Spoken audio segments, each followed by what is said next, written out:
We're on the beach. It's summertime, but there's also the hidden danger of the heat. It impacted our crew yesterday at Miramar Beach. I want to bring in Dr. Benjamin Barlow. You're the Chief Medical Officer with the American Family Care.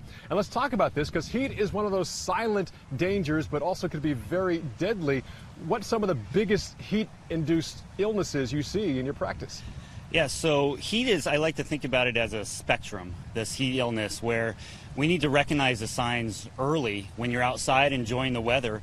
But as you start getting headaches or dry mouth or you're not walking straight, these are the signs that you're getting overheated. Your body temperature is going up and you're not sweating to let off that heat. Like you guys noticed with your crew earlier, and I'm glad you noticed the signs so you could get them inside, cool them down, drink some cool water so that you don't progress along that spectrum to get into more serious illnesses like heat stroke.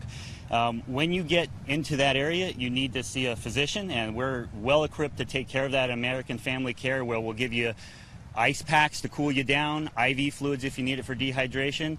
But it's important to stop it before it gets there and get inside and take care of yourself and cool down. Oh, come on, Doc. Easier said than done. Yeah. I mean, talking about our crew, we're trying to muscle through it and trying to man up and get through it, but that's probably a really bad idea. It is a bad idea because you can't, once you're outside, you can't stay outside and cool down. Right. You have to get inside, get into that cool environment, drink lots of fluids, and get your body temperature to come down, because you can't do it when you continue to sit outside the sun, and then you'll never have fun because you'll be in the hospital. And it's not just the sun, it's also the humidity plays a big factor in this. It does, and as the heat index plays in, so the temperature and then combined with the humidity, you have a heat index. And so like today we're under the advisory because it feels and your body reacts to like it's in the hundreds as opposed to the 90s. And so you really have to be conscious when we're in this 80 to 90% humidity like we are here. Let's quickly talk about sunscreen, because our crew member also had kind of sunburn as well. Right. And that physically heats up your skin, which also adds to the whole heat exhaustion. Right, so sunscreen,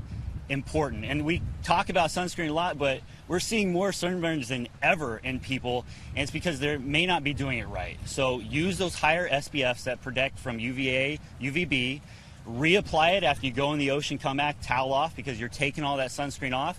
And if you're not getting the water, make sure you're doing it every 2 hours to protect yourself, because the biggest thing is cancer later on in life. If you get 5 burns, you are twice as likely to get melanoma. So it's very important that you're applying sunscreen also. Especially for the kids, too. Especially the kids. All right, Dr. Barlow, we're going to have you around all morning long, so we'll check back with you. So thanks for that. But again, right now we have